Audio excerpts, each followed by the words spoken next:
हाँ तो दोस्तों इस वीडियो के अंदर हम ये बात करेंगे कि सूर्योदय स्मॉल फाइनेंस बैंक का स्टॉक क्यों गिर रहा है और एज अ रिटेल इन्वेस्टर अब हमें इसमें क्या करना चाहिए उसके बारे में हम इस वीडियो में बात करेंगे।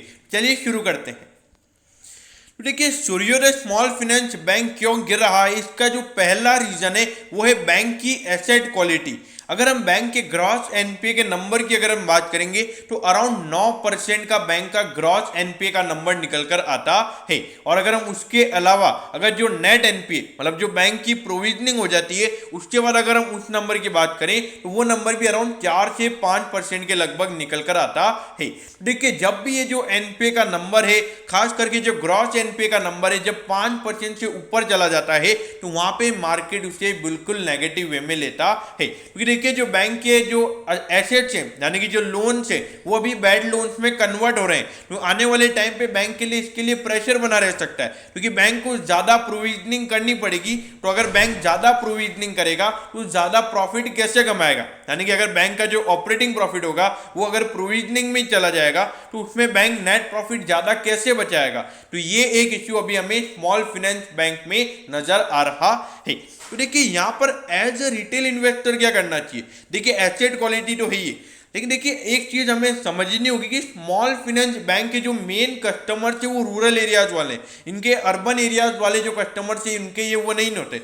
वो अर्बन एरियाज वाले जो भी लोग हैं वो अधिकतर HDFC bank, Kotak Mahindra bank उनसे लेंगे ना। वो यहाँ पे आके स्मॉल फाइनेंस बैंक से अपना लोन क्यों लेंगे। इनका मेन काम है ये उन लोगों को लोन प्रोवाइड करवाते हैं जिनको ये जो बड़े कॉर्पोरेट बैंक से जो लोन प्रोवाइड नहीं करवाते, मतलब ज्यादा पेपर वर्क वगैरह रहता है। तो इनका मेन फोकस वही है, इनका मेन लोन बुक भी 2 करोड़ से कम का लोन रहता है इनका। तो यहाँ पर जो मेन पॉपुलेशन है इनका रूरल एरियाज है और लॉकडाउन में अगर आप देखोगे ये मेन बिजनेस इनका ही सफर हुआ था। इनका पास अगर इनका बिजनेस ही नहीं रहेगा, इनके पास कोई अगर आप देखोगे कोई कैश इनफ्लो ही नहीं रहेगा तो इन्होंने जो लोन ले रखे हैं इसके ऊपर ये अपना पेमेंट कैसे करेंगे। तो ये एक इश्यू हमने स्मॉल फाइनेंस बैंक में देखा था। सिर्फ एक एयू स्मॉल फाइनेंस बैंक जो सबसे बड़ा स्मॉल फाइनेंस बैंक है वो इसमें अच्छा परफॉर्म किया। बाकी Equitas small finance bank, Ujjivan small finance bank, सूर्योदय स्मॉल फाइनेंस बैंक, तीनों स्मॉल फाइनेंस बैंक के परफॉर्मेंस अगर हम देखें तो अच्छे नहीं थे। इसमें सूर्योदय और उसके अलावा अगर हम बात करें सूर्योदय के अलावा उज्जीवन, इन दोनों बैंक ने लॉस रिपोर्ट किया है। और उसके अलावा इक्विटास की भी अगर हम बात करें तो उनका भी अराउंड 80% नेट प्रॉफिट हमें गिरता हुआ नजर आया था।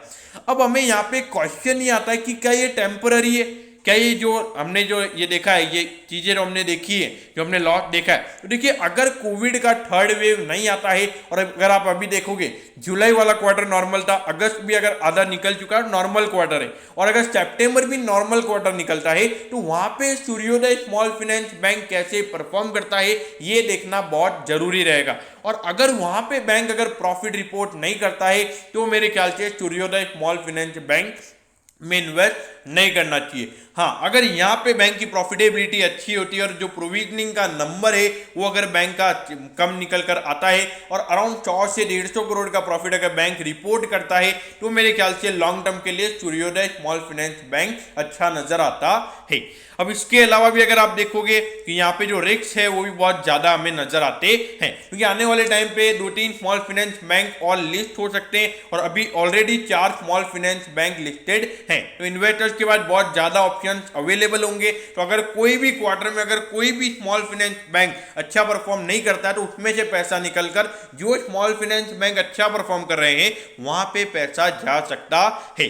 तो इसीलिए यहां पर अगर आप देखोगे एक एग्रेसिव इन्वेस्टर वाली कॉल मुझे नजर आती है क्योंकि कंजर्वेटिव इन्वेस्टर ऐसा रिस्क लेना पसंद नहीं करेगा, मतलब वहां पे बैंक के पूरे परफॉर्मेंस के ऊपर डिपेंड रहेगा। तो इसीलिए एक एग्रेसिव इन्वेस्टर ने यहां पे इन्वेस्ट करना चाहिए। अब ये देखिए जब कंपनी के रिजल्ट आए थे तब लगभग 1900 करोड़ का कंपनी का मार्केट कैप था और वहां से अराउंड 200 करोड़ का मार्केट कैप यहाँ पे कंपनी का कम हो चुका है। बुक वैल्यू कंपनी का काफी अच्छा है और अगर प्रॉफिट का जो नंबर है अगर अभी आने वाले 3 क्वार्टर्स में अगर बैंक प्रॉफिट रिपोर्ट करता है तो मेरे ख्याल से वहां पे कंपनी की बुक वैल्यू हमें और बढ़ती हुई नजर आएगी।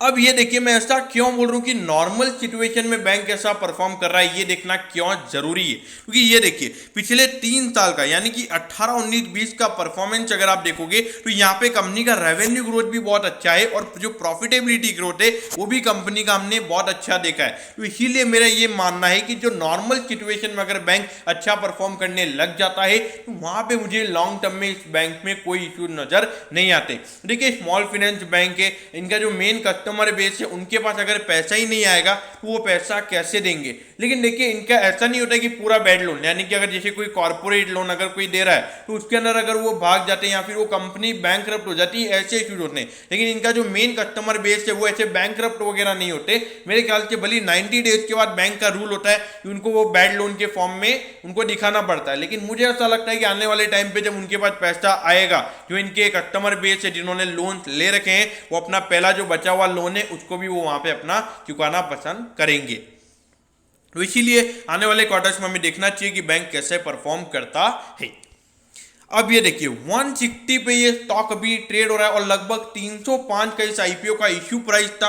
वहां से अगर आप देखोगे 50% अराउंड ये स्टॉक गिर चुका है। और अगर अभी हम देखेंगे तो 190 के लगभग ये स्टॉक ट्रेड हो रहा था, वहां से भी 15% रिजल्ट के बाद 15% का करेक्शन हमने इस स्टॉक में देख लिया है। देखिए सूर्योदय स्मॉल फाइनेंस बैंक में अगर आपने इन्वेस्ट करना है, एक एग्रेसिव अप्रोच अपनी होनी चाहिए, तो ये आपने यहाँ इन्वेस्ट करना चाहिए। एक कंजर्वेटिव या मॉडरेट काइंड ऑफ इन्वेस्टर, यानी कि अगर आप ज्यादा रिस्क लेना पसंद नहीं करते हैं तो मेरे ख्याल से नहीं इन्वेस्ट करना चाहिए। और शॉर्ट टर्म में भी मेरे ख्याल से ये स्टॉक रिस्की हो सकता है, तो शॉर्ट टर्म में भी मेरे ख्याल से अवॉइड करना चाहिए। अगर लॉन्ग टर्म में इन्वेस्ट करना है, एक एग्रेसिव अप्रोच रखिए और हर क्वार्टरली बेस के, खास करके जो जुलाई से सितंबर वाला क्वार्टर है उसका रिजल्ट कैसा आता है उसके बेसिस पे हमें यहाँ पे इन्वेस्टमेंट डिसीजन लेना चाहिए। अगर जुलाई से सितंबर वाले क्वार्टर में अगर बैंक प्रॉफिट रिपोर्ट नहीं करता है तो मेरे ख्याल से इस स्टॉक को आपको नहीं देखना चाहिए। तो दोस्तों मैं होप करता हूँ कि सूर्योदय स्मॉल फाइनेंस बैंक का ये छोटा सा वीडियो आपको अच्छा लगा होगा। अगर आपकी कोई भी क्वेरीज है तो आप कमेंट कीजिए, मैं जरूर आपके कमेंट पर रिप्लाई